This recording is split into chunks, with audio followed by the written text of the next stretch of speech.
with fall on its way, I think we need to change out those petunias we have on the deck and replace them with some garden mums. Yeah, but there's so many to choose from, and I don't really know that much about what colors we ought to get or what we should be trying for. So hopefully in all this mass of mums we can get some ideas. Well, maybe Gary can consult with us. Hi, Gary. Hi, Ray. Good to see you again, Gary. Good to see Gary, you. Sue and I were just talking. We already have some mums out of the garden, both yellow mums as well as some lavender colored mums. We want to replace some in our deck boxes, our planter boxes on our deck. And help us choose what we want.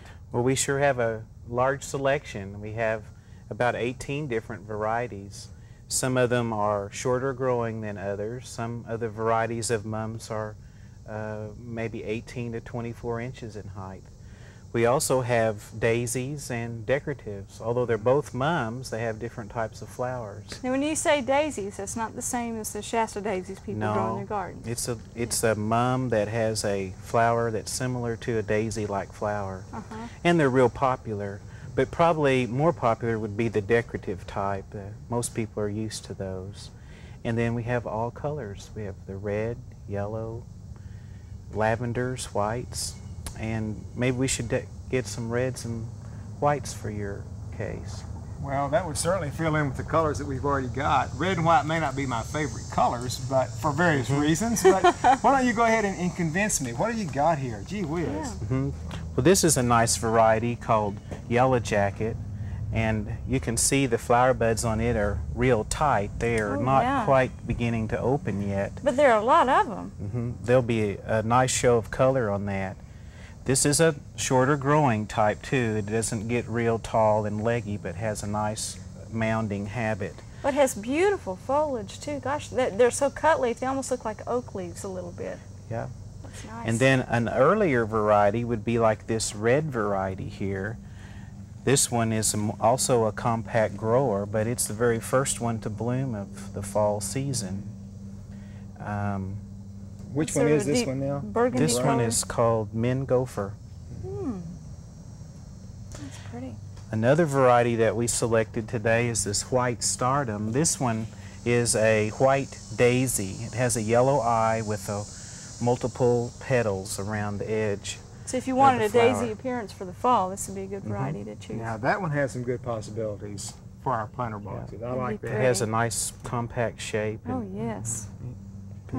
Well, Gary, now what, some of these are compact shapes. This one is not going to get any taller because the buds are already set on there? That's right. So it's real important when you're growing mums next year. After these are planted this fall, they will return next spring and be a green plant in our flower beds. Then in the middle of July is a time that's real important. We cut back the mums at that time. If we don't, they end up being much too tall for fall.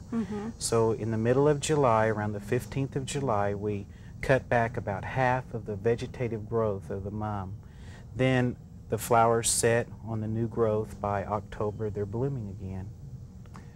Why couldn't I just go to the floor shop and buy one already in flower and set out there in the planter boxes? What's the difference? Well, the first difference is that that would be more expensive because of the time and labor involved in producing a florist mum. There's disbudding and it's more labor intensive. Also, you'll find that next year when it's time for the cycle to begin again, the florist mum will be much later in blooming on a natural day length. As a result, it may frost before or have heavy freeze before you enjoy the flowers of a florist mum. Whereas the response group on a garden mum is 6 to 7 or maybe 8 weeks. So from the short days of fall until blooming is about 8 weeks, so you get plenty of time to enjoy the flowers. So you're guaranteed a good show if you buy garden mums. There's nothing wrong with, putting out a florist mum into the landscape. I always try to set it back more in the landscape because it's going to be taller than these. And then also understand that it may not have enough time to normally bloom out. Well, how frost tolerant are these garden mums? Because if they're blooming into October and November, surely we're going to have a light frost. I don't think light frost will harm them. Sometimes that even brings out their colors even more brilliantly. But when we have a heavy freeze, then more than likely the foliage will start to dissipate and it'll go into its dormancy. Sue, what are those little ones up there? Oh, these are nice. It looks like they're, what, a starter type? Mm-hmm.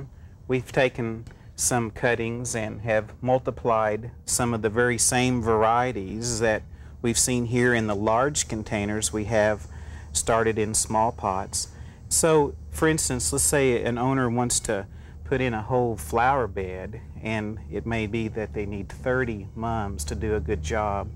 Well, it would be kind of expensive to go with the big ones, but they could easily afford that many small ones. Sure, and they'll get a little bit of bloom this year, but a whole lot more next year. More next year. Years to come. Again, we'll plant them about 18 inches apart, and in about 2 or 3 years' time, these small little guys will still need to be divided like a big mum. Sure, they'll fill in. But it saves some money by going with a smaller size. That's a good idea. Do you like that one? Yeah, I really like this white stardom. It has the label on it that shows me what it's supposed to look like after it flowers, and also a little bit of information about the compact growth habit, and also when it's going to bloom. It's a early season mum, and so now what else do I need to put with this? You think what color do you want? Do we need another color to make sure it's early blooming too? Well, if you'd like to spread the color out over the whole season, it's a good idea to have some early and some mid-season and maybe a few late. Mm-hmm. Most of the varieties we carry are early to mid-season because of our cool falls that we have. But the time of blooming would be stretched out over maybe an 8-week period that way, rather than all at once. We'd like sort of a burgundy color. What would you suggest to go with this white daisy? Well, this is a new variety. This is called Red Remarkable. It's one of the prophet type varieties. It has beautiful, that again has that nice cut leaf foliage. Mm-hmm. But then notice the flower buds on it is not as noticeable as with a stardom. So it's going to be blooming a little bit later in the season than this particular white one. But they will overlap. But they will overlap, and that will look good together. Let me see the tag on that one. All right. So what do you think? Oh, I think that'll be nice together. I'll compromise. That's not really red. It's sort of an off red. It's burgundy. It's burgundy. So that sounds good. That'll do. That'll be okay for the OSU garden. Well, Gary, thanks for showing us around. I think we need to go plant some of these. I think so too. Let's pick up a few of these white stardom and red remarkable then and go plant them. Great. Thanks, Gary. Thanks for coming out. You could probably tell from our conversation with Gary that we were getting a lot of good information about on the selection and planting of chrysanthemums.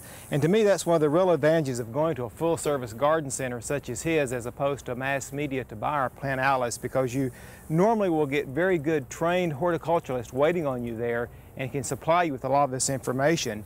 And also you notice that the quality of this chrysanthemum was very good. That means that it has been cared for with really the type of care that we would expect a plant to have from the time that it begins growth until it is purchased by the consumer to go into the landscape.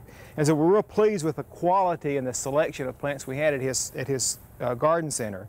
Now, if you choose garden mums this fall to go into your garden, keep in mind that they can go in a wide range of soils, also soils that are well drained and high in organic matter, and one that is rather moderately fertile is preferred by chrysanthemums. But even some of the soils that are even sandy or even quite tight will support the chrysanthemums, but you may not have as much success as you would if the soil is ideal.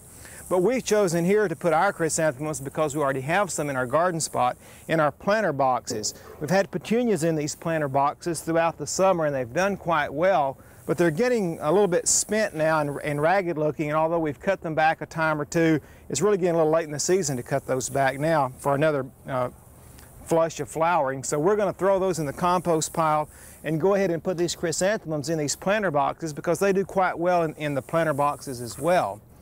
And one of the things I want to do is be sure that I've got enough room for root growth and for expansion of this chrysanthemum, because it will go ahead and fill out quite a bit more. If I want to keep these in the next year, then I want more room for growth also. So as I take this out of my container, I know that I need a little bit larger container than I've got in this one, and this is a gallon size, so I'm going to put these in a 3-gallon container here. But still, if I set those down the bottom, such as this, then I'm going to be really kind of burying that. So I want to fill this container with soil about to the point where I put my hand in there. I have about a ½ an inch to an inch of depth from the top of the rim of the pot to the top of the soil ball itself. I suggest that you use a good potting soil mix, either one that you've mixed yourself or a commercial potting soil mix such as we have here, which is a mix of peat, vermiculite, and perlite. This gives a real good, loose, well-drained, airy soil, good for expansion of root growth, and very similar to one you would want maybe in your garden because it is loose and will allow for good root expansion. Before you put these into your planter containers, or before you put them into your soil for that matter in your garden, you can see that the roots have begun to grow around and form a little bit of a web appearance on the outer side of the root ball. We want to sort of fluff those roots up just by sticking our hands in there and breaking them apart, and this by encouraging new root development and rapid root growth of the new roots. So I'll get my potting soil and put about 3 or 4 inches in the bottom of the container. I can firm it just a little bit in the bottom and make it somewhat dish-shaped, and that way it's going to give me a little bit of a nest to put this root ball down inside. And as I set this in, then I want to fill again with my hand, and I've got a little bit more than a little bit less than an inch, probably about 3/4 of an inch of space there from the top of this rim to the top of the root ball, and that's going to be just about right for me. So I'll go ahead and continue to fill in with the soil, being sure that I firm it down around the edge of that ball as I go.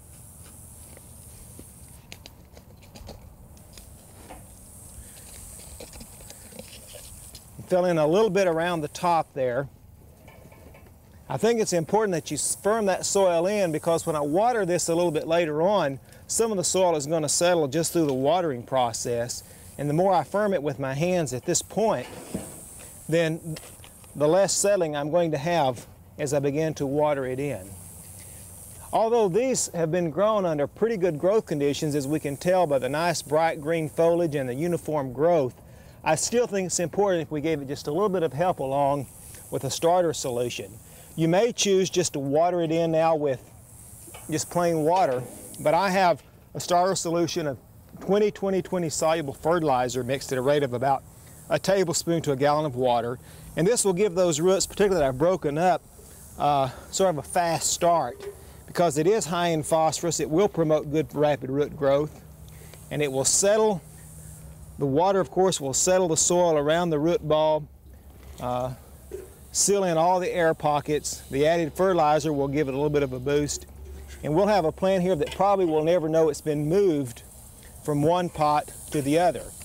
Now, just so that I can remember what I've planted here, and particularly if someone comes out and wants to know what plants we're growing and I have a little bit of a memory lapse, I'll put my label back in there. This is the white daisy mum and the white stardom, the white daisy flowering habit. Set it inside my planter box, and I think it will make a very attractive display throughout the fall season. So I hope you try garden mums in your garden this year, or as a filler for a planter box. I think you'll really enjoy those, and particularly the years of enjoyment you'll get from them later on after this year.